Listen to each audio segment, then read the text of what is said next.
नमस्कार दोस्तों, आपका स्वागत है एक बार फिर डॉक्टर निगम होम्योपैथी चैनल में। इधर कई वीडियो डालने के बाद ऐसा हुआ कि लोगों ने क्वेश्चंस पूछे कि आपने जो वीडियो डाले हैं उसका कोई एविडेंस है आपके पास। ऐसे ही एक वीडियो था अल्सरेटिव कोलाइटिस पे। देखिए, अल्सरेटिव कोलाइटिस अपने आप में एक बहुत ही असाध्य रोग होता है, चाहे वो होम्योपैथी हो, चाहे वो एलोपैथी हो, चाहे वो आयुर्वेद हो। ये पक्का कहना कि अल्सरेटिव कोलाइटिस दवा से ठीक हो जाएगा बड़ा मुश्किल होता है, मगर मेरा जो होम्योपैथिक एक्सपीरियंस है वो ये बताता है कि बिना मीज़ोकॉल, बिना स्टेरॉयड, बिना सपोजिटरी लगाए होम्योपैथी द्वारा अल्सरेटिव कोलाइटिस को मैनेज किया जा सकता है, यानी कि सिम्टम फ्री पेशेंट को करा जा सकता है।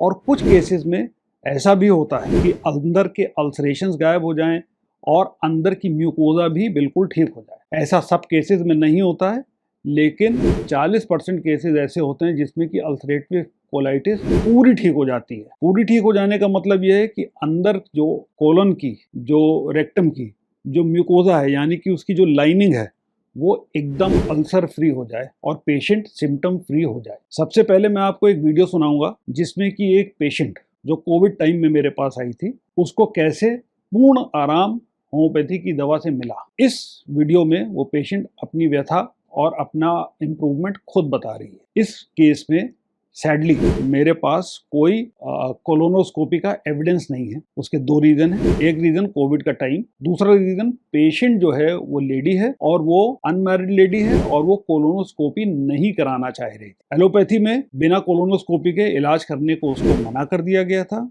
वो मेरे पास आई, उसके सारे सिम्टम अल्सरेटिव कोलाइटिस के थे। जैसा कि अल्सरेटिव कोलाइटिस के बारे में आप जानते हैं, ब्लड आता है लैट्रिन के साथ। लैट्रिन सॉफ्ट या हार्ड, यानी कि डायरिया या कॉन्स्टिपेशन साथ में हो सकता है। साथ ही साथ उसको आंव आती है। आंव मतलब म्यूकस आता है। ये म्यूकस एक्चुअली में बहुत ज़्यादा आता है क्योंकि अंदर की जो लाइनिंग होती है वो कट करके निकल रही होती है, जो अंदर की म्यूकोजा होती है। इस पेशेंट को पूरा फायदा हुआ। पूरा फायदा होने के बाद उसकी शादी हो गई। उसको प्रेगनेंसी में दिक्कत आ रही थी, वो कंसीव नहीं कर पा रही थी। अगेन उसने होम्योपैथी का सहारा लिया और अब वो प्रेग्नेंट है। प्रेगनेंसी के दौरान ulcerative colitis due to stress बढ़ने के चांस हो सकते हैं, पर मेरा उसको वायदा है कि उसको इस दौरान भी अल्सरेटिव कोलाइटिस नहीं होगी। आने वाला समय बताएगा कि मैं अपने वादे पे खरा उतरता हूँ कि नहीं। आइए इस वीडियो को सुनते हैं। मेरा नाम आकांक्षा शर्मा है। मेरे को प्रॉब्लम थी कोलाइटिस की, तो काफी टाइम से थी, लेकिन हमको पता नहीं था पहले।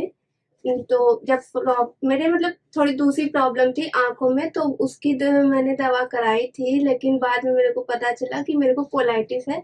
तो मैंने एक दो डॉक्टर के पास गए, लेकिन वहां पर ठीक से इलाज नहीं हो पाया क्योंकि एलोपैथिक दवाइयां मेरे को फायदा नहीं करती थी। तो किसी ने मेरे भैया को बताया था होम्योपैथिक के डॉक्टर हर्ष निगम के बारे में, तो हम उनके यहाँ पर आए थे। तो उन्होंने मेरी जब कंडीशन देखी तो उन्होंने मुझसे बोला कि मैं आपको ठीक कर दूंगा। और हम आए थे जून जून या जुलाई में आए थे 2019 में। सर ने सिर्फ मतलब दवा से ही नहीं, मेंटली भी मेरे को बहुत ज्यादा स्ट्रांग बनाया कि बेटा आपको ऐसी कोई भी हार्ट बीमारी नहीं है जिसका इलाज नहीं हो सकता, आप ठीक हो रहे हो। और इनकी वजह से ही हम धीरे धीरे ठीक होने लगे। हाँ, थोड़ी सी प्रॉब्लम आई थी, मेरे घर में भी काफी सपोर्ट किया था, सर ने भी काफी सपोर्ट किया था, लेकिन धीरे धीरे करके हम सही हो गए हैं। और हाँ, 2 साल मुझे लगा सही होने में, लेकिन अब 2022 जनवरी का मंथ है, हम पूरी तरीके से ठीक हो गए और मेरी दवा बंद हो गई है। तो दोस्तों, वीडियो देखने के बाद आपको कम से कम इतना तो यकीन हुआ होगा कि लोगों को अल्सरेटिव कोलाइटिस में पूर्णतः आराम मिल सकता है। मगर ये यकीन के साथ एक शक भी होगा कि डॉक्टर साहब ने कोई कोलोनोस्कोपी तो शेयर नहीं करी, तो डॉक्टर साहब की बात कैसे मान लें। बिल्कुल वाजिब बात है। तो मैं एक और केस आपको दिखाता हूँ। इस केस में हर स्टेप पे कोलोनोस्कोपी की रिपोर्ट है, बायोप्सी की भी रिपोर्ट है। ये लड़का दिसंबर 2020 में मेरे पास आया। उस समय इसकी कोलोनोस्कोपी की रिपोर्ट में निकला था कि इसको प्रोक्टोसिग्मोइडाइटिस है, यानी कि उसकी रेक्टम में और सिग्मोइड कोलन में इन्फ्लेमेशन है और साथ ही साथ एनल फिशर है। अब आप कहेंगे कि एनल फिशर कैसे ठीक हो सकता है। इस पेशेंट को जब सिम्टोमेटिकली आराम मिल गया तो इसने दवा बंद कर दी।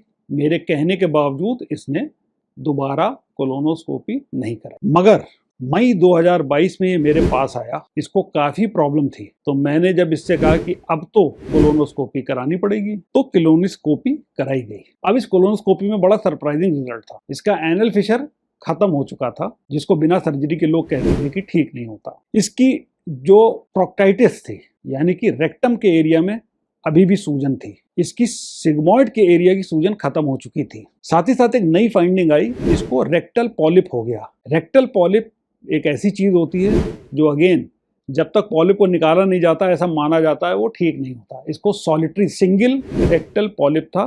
पॉलिप आप यूं जान लें जैसे कि एक मसा हो, और ये मसा इसकी रेक्टम में था। इसको दवा होम्योपैथी की शुरू करी गई, और होम्योपैथी की दवा के अलावा इसको कोई दवा नहीं चल रही थी। दिसंबर 2022 में इसका जब दोबारा कोलोनोस्कोपी करी गई, इस कोलोनोस्कोपी में रेक्टल पॉलिप जा चुका था। ये एक पहला पॉजिटिव पॉइंट था। लेकिन इसकी कोलाइटिस जो आई वो एक्टिव कोलाइटिस आई। एक्टिव कोलाइटिस में कोलोनोस्कोपी में ये बताया गया कि न केवल उसको लाली है, बल्कि उसको रेक्टम के म्यूकोजा में सुपरफिशियल इरोजन्स हैं, यानी कि वो छिल गया है, और साथ ही साथ अल्सर्स हैं। इसकी बायोप्सी कराई गई, और बायोप्सी में ये प्रूव हो गया कि इसको एक्टिव कोलाइटिस है। इसके बाद होम्योपैथी का इलाज चलता रहा। उस लड़के ने हिम्मत करी और केवल होम्योपैथी के सहारे वो चलता रहा। उसको सिम्टम्स में आराम मिलता रहा। अभी दिवाली में जब वो कानपुर आया तो मैंने उसकी फिर से कोलोनोस्कोपी कराई, यानी कि दिसंबर 2022 के बाद 1 साल बाद लगभग नवंबर 2023 में उसकी हम लोगों ने कोलोनोस्कोपी कराई।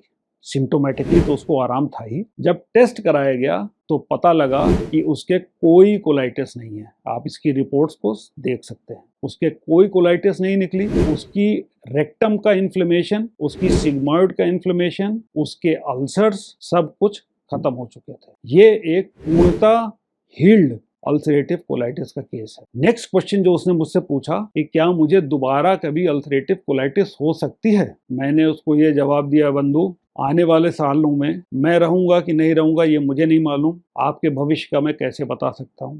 पर अगेन मेरा होम्योपैथिक एक्सपीरियंस कहता है कि एक बार जब होम्योपैथी द्वारा पूर्णतः हीलिंग हो जाती है तो बहुत रेयर ऐसे केसेस होते हैं जो पलट करके इलाज कराने आते हैं। इस पॉजिटिव नोट के साथ मैं आज का आपको सेशन खत्म करता हूं। और हाँ, अगर आपको मेरे द्वारा अपलोडेड वीडियो पसंद आ रहे हैं तो प्लीज़ इस चैनल को लाइक करिए, शेयर करिए, सब्सक्राइब करिए और बेल आइकन दबाना ना भूलिए।